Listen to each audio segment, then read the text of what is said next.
Ya karena lama di rantau orang itulah saya ingin berbagi di kampung ini, mengisi kekurangan-kekurangan yang ada di desa. Assalamualaikum warahmatullahi wabarakatuh. Halo sanak sagalonyo, welcome to Basimpuah, Basamu Bakumpuah.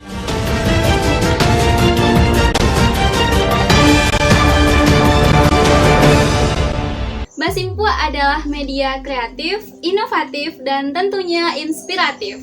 Baik, kali ini kita akan membahas tentang Sanggar Seni Rupa Anak Nagari yang berada di Tanjung Gadang, Kenagarian Sungai Liku, Kecamatan Ranah Pesisir, Kabupaten Pesisir Selatan. Langsung saja, kali ini saya sudah bersama pimpinan sanggar ini.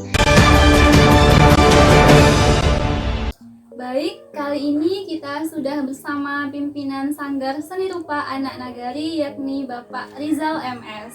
Halo Bapak, Assalamualaikum. Waalaikumsalam warahmatullahi wabarakatuh. Oke, mungkin teman-teman sekalian penasaran bagaimana sih asal-usul berdirinya sanggar ini sampai motivasi beliau mendirikan sanggar ini. Oke, langsung saja kita tanyakan kepada beliau. Bapak, di sini saya ingin sedikit bertanya, apa sih latar belakang Bapak mendirikan sanggar ini?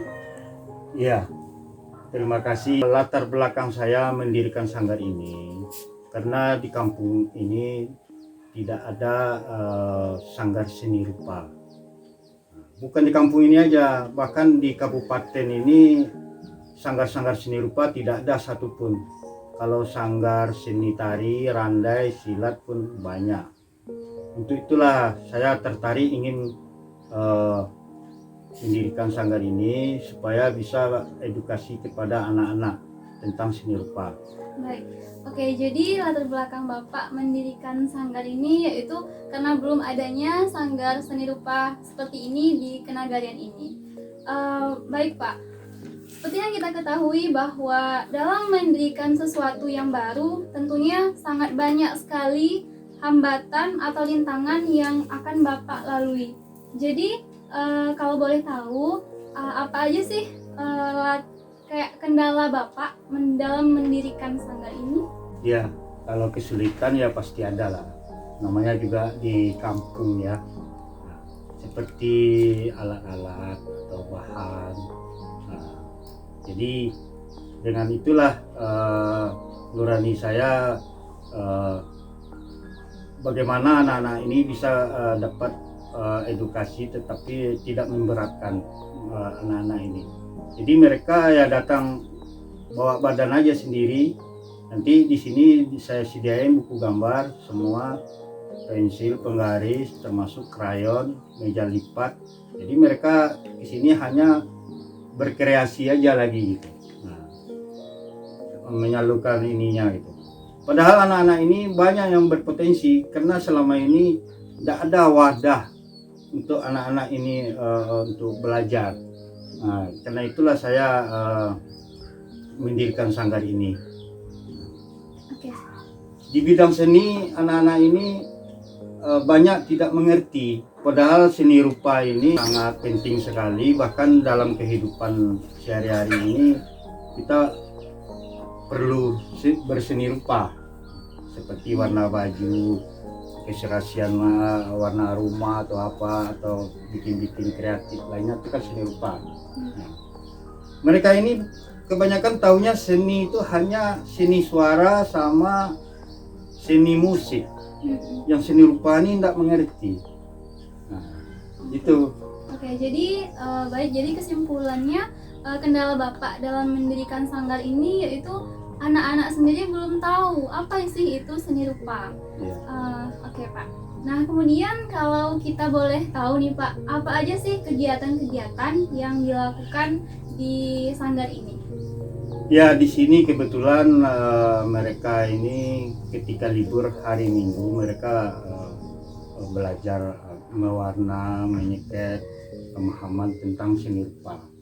Jadi setiap minggu aja, minggu pagi sampai jam 12 siang. Karena hari Minggu hari libur. Hari libur tidak mengganggu kegiatan lain. Oke. Oke, jadi pada hari Minggu anak-anak datang ke sini untuk melakukan latihan seperti menggambar dan sebagainya. Kemudian Pak, kalau kita boleh tahu juga nih, bagaimana sih Bapak dalam menjalankan kegiatan-kegiatan yang ada di sanggar ini? Seperti yang kita ketahui bahwa pastinya kegiatan-kegiatan di sini memerlukan dana juga tentunya. Sejauh ini, apakah sudah ada bantuan dari pemerintah terkait atau instansi-instansi tertentu, Pak? Oh iya, kalau memang ada perhatian atau donatur dari luar, mungkin akan berkembang ini sanggar. Mungkin peralatannya akan kita lengkapi. Jadi tidak sebatas hanya mewarna dengan krayon aja, bisa nanti dari cat akrilik atau cat minyak atau ke kampas. Nah, ya terima kasih kalau memang ada bantuan dari pihak-pihak tertentu ya, apalagi pemerintah negari misalnya kan. Iya. Ya, semoga ini tetap bisa tambah maju gitu. Iya. Amin, semoga harapan-harapan Bapak bisa segera tercapai. Kemudian untuk kami nih Pak, anak-anak nagari yang kadang lupa mengabdi ke kampung sendiri seperti apa yang Bapak lakukan. Padahal kita sudah menuntut ilmu jauh-jauh di luar sana. Kalau boleh sedikit Bapak memberikan arahan untuk kami, apa sih harapan Bapak untuk kami para generasi muda yang ada di nagari ini? Ya, kalau itu sebenarnya justru penting sekali ya, seperti anak-anak muda yang peduli dengan nagari ya, bagaimana perkembangan saat ini. Nah, justru pemikiran-pemikiran mahasiswa anak-anak muda inilah yang dibutuhkan sekarang gitu. Nah, saya berharap suatu saat nanti kalau anak-anak muda ini berkarya, ini akan lebih pesat ini kemajuan dari nagari gitu. Nah, karena anak-anak muda inilah yang lebih paham, lebih tahu bagaimana peluang-peluang atau apa ya kekurangan yang ada di kampung ini gitu. Oke, baik. Jadi Bapak sendiri mengharapkan kita sebagai generasi muda yang berada di kenagarian ini, ayolah kita sama-sama untuk mengabdikan diri kita kembali. Untuk setinggi apapun kita menuntut ilmu di luar sana, jangan lupa untuk balik dan memesatkan, memajukan lagi potensi-potensi yang ada di kenagarian kita. Baik. Nah, jadi nih Pak, kita udah ngobrol panjang lebar nih. Tapi kalau saya lihat-lihat nih dari tadi, ada banyak media-media yang nampaknya ada nama Bapak di sana. Kalau kita sedikit boleh tahu nih, penasaran, apa sih pengalaman-pengalaman yang pernah Bapak ikuti nih sebelumnya, atau mungkin ya semacam hal-hal di masa lalu mengenai seni yang pernah Bapak lakukan gitu. Iya. Saya ini 30 tahun di rantau ya, di Jakarta, profesi sebagai pelukis. Jadi kalau melihat gambar-gambar tadi memang tidak aneh, karena pelanggan-pelanggan saya itu kebanyakan pejabat, artis, kan termasuk pengusaha, orang-orang kaya dan orang-orang yang biasa. Nah, jadi mungkin ya karena lama di rantau orang itulah saya ingin berbagi di kampung ini, mengisi kekurangan-kekurangan yang ada di desa. Baik. Nah, jadi teman-teman, ternyata kita berbicara bukan dengan orang sembarangan. Beliau adalah pakar seni yang ternyata punya banyak pengalaman-pengalaman hebat di masa lalu. Nah, Pak, kita bisa lihat sendiri nih, teman-teman juga bisa lihat sendiri, ada banyak macam-macam lukisan yang ada di sini tentunya. Kalau kita boleh sedikit gali-gali informasi nih Pak, apa-apa aja sih lukisan-lukisan yang ada di sini Pak? Ya, kalau lukisan mungkin alirannya ya. Kalau aliran itu ada realis, natural. abstrak, impresionisme, ya kan, dadaisme, banyak sebenarnya. Sama juga dengan musik, ada dangdut, ada rock, ada pop, ada blues, ada reggae, jadi sama juga. Tetapi yang saya ajarkan ke anak-anak ini mungkin realis dulu, naturalis, realis. Kalau naturalis, realis itu karir. Nah, kita ajarkan yang benar dulu. Jadi yang diajarkan ke anak-anak yang berhubungan dengan dunia mereka dulu.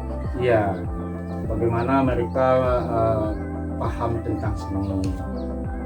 Jadi Yang seperti secara mendasarnya. iya, gambar landscape misalnya pemandangan. Kita ajarkan yang benar aja dulu, gunung tuh warnanya apa, lautnya apa. Jadi tidak lari dulu, karena mereka baru pemahaman. Iya, jadi karena anak-anak masih di tahap dasar ya, jadi Bapak mengajarkannya tuh ya yang berhubungan dengan lingkungan mereka dulu, yang ada di sekitar mereka terlebih dahulu.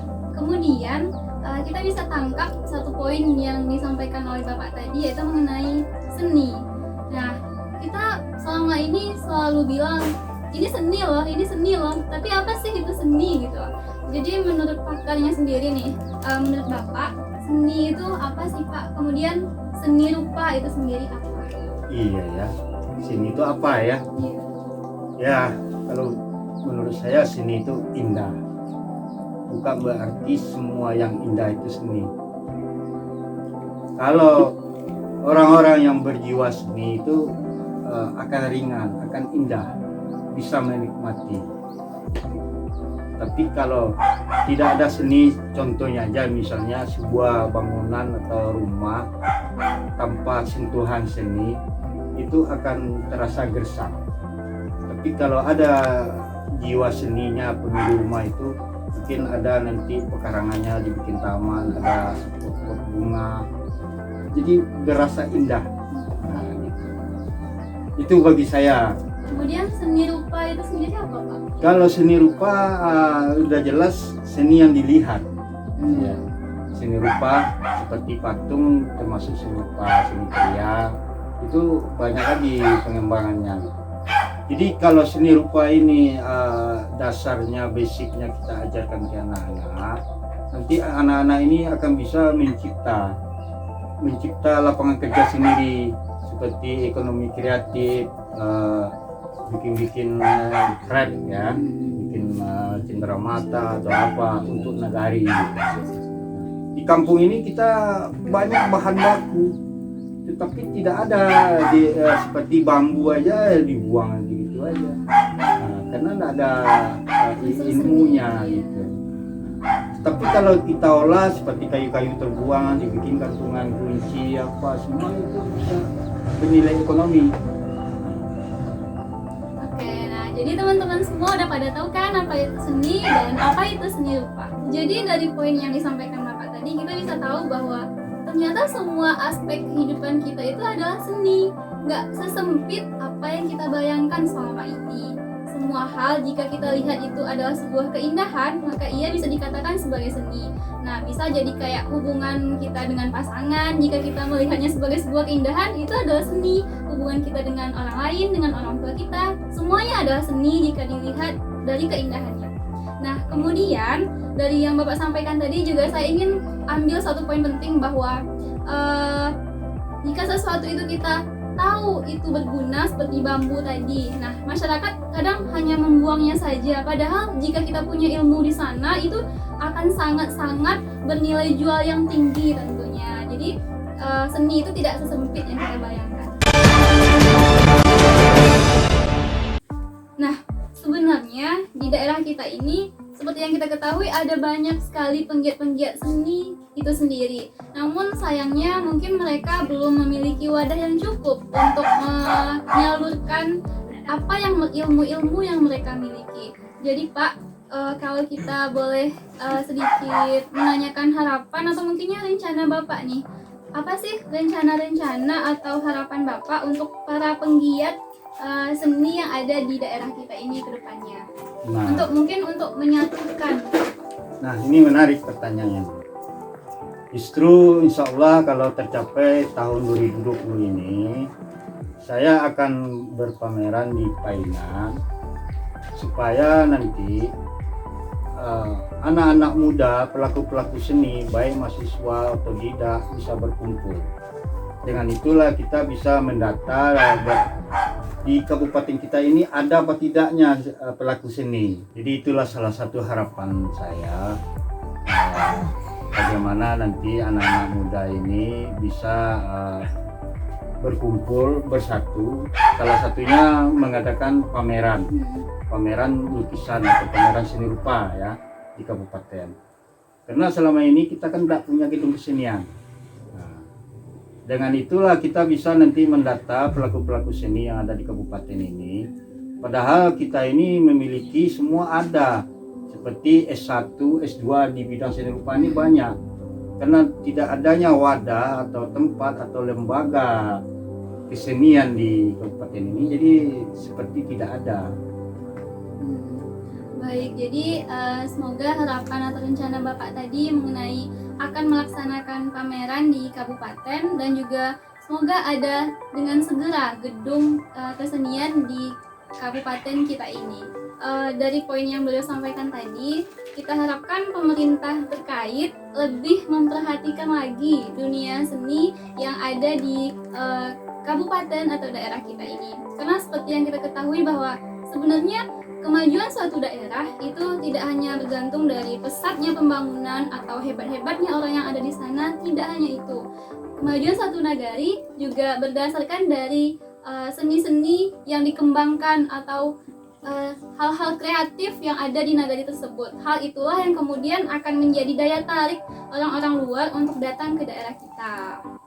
Kemudian untuk anak mudanya juga nih, ya kita sebagai anak muda diharapkan juga lebih memperhatikan lagi dunia seni, atau mungkin lebih sedikit mau untuk mengenal inilah seni, mau mengembangkan atau mulai terjun ke dunia seni gitu.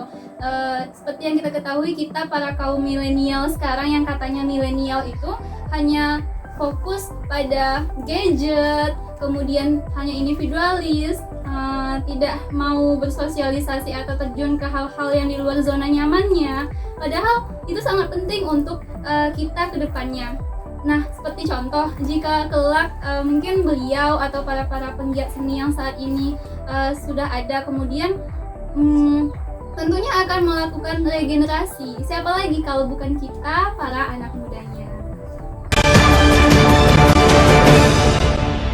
Jadi sebenarnya nih Pak ya, di kecamatan kita ini tuh lagi viral-viralnya itu Tugu Mungkuy yang baru didirikan di pusat kecamatan kita. Dengar-dengar kabar nih Pak, Bapak sendiri yang mendesain Tugu Mungkuy tersebut. Tapi sebelumnya kita ingin memperkenalkan kepada teman-teman dulu, Tugu Mungkuy itu adalah lambang atau ikon dari kecamatan kita, Kecamatan Ranah Pesisir. Oke, jadi gimana nih Pak? Benar gitu Pak? Betul, benar sekali. Karena selama saya tinggal di kampung ini, saya merasa prihatin ya, kenapa anak kampung kita ketinggalan jauh dari kampung-kampung orang. Jadi saya ajukanlah ke pemerintah daerah, ke kecamatan, saya bikinkan gambar bagaimana kita bikin ikon di kecamatan kita ini. Sudah berganti beberapa camat yang ada, sudah berganti karena tidak ada respon. Terakhir camatnya sekarang merestui. Oke, saya bikin desainnya, akhirnya diambil keputusan bersama nenek mama sama jadi pandai semua yang ada di kampung sini kan. Satu-satunya ikon untuk kecamatan kita ini ya ikan mungkuy. Ikan mungkuy ini ikan sungai yang tidak ada di tempat lain, hanya ada di Sumatera. Sumatera pun terbatas, hanya ada di pesisir dan Bengkulu. Nah, itulah, alhamdulillah akhirnya dari itu disetujui. Saya sendiri yang bikin patungnya di itu. Nah, sekarang kita kan udah punya ikon kampung kita yaitu ikan mungkuy. Karena di kecamatan kita ini mendukung sekali karena banyak sungai. Iya. Nah, itu. Oke, wah ternyata benar nih kalau Bapak sendiri yang mendesain dan mengusulkan ide Tugu Mungkuh ini. Luar biasa sekali. Jadi Pak, apa sih moto hidup yang Bapak pakai selama berkarir di dunia seni selama bertahun-tahun ini? Bahkan berpuluh-puluh tahun. Ya, moto saya sederhana aja, berbuat saja. Karena saya lebih menikmati proses daripada hasil. Saya selalu berproses. Jadi itulah dalam kehidupan ini, kalau kita berbuat yang tidak baik, pasti kita akan menerima yang tidak baik. Untuk itu ya berbuat baik, akan dapat imbalan yang baik, insya Allah. Insya Allah. Berdasarkan pepatah lama, apa yang kamu tanam maka itulah yang akan kamu tuai. Baik Bapak, terima kasih banyak untuk waktunya. Ini adalah waktu-waktu yang sangat berharga bagi kami, bisa mendapatkan ilmu, inspirasi, dan juga bisa kami bagikan kepada teman-teman sekalian. Terima kasih banyak Bapak. Sama-sama, terima kasih. Assalamualaikum. Oke sahabat Basimpuah, nah kali ini itu dulu diskusi atau tanya jawab kita bersama pimpinan Sanggar Seni Rupa Anak Nagari Bapak Rizal MS. Nah, terima kasih untuk teman-teman semua yang udah nonton video ini. Semoga banyak sekali ilmu yang bisa teman-teman dapatkan di sini. Kemudian nantikan video-video keren dan menginspirasi kita untuk selanjutnya. Jangan lupa like, comment, and subscribe untuk membangun video kita untuk bisa lebih baik lagi. Terima kasih banyak. Assalamualaikum warahmatullahi wabarakatuh.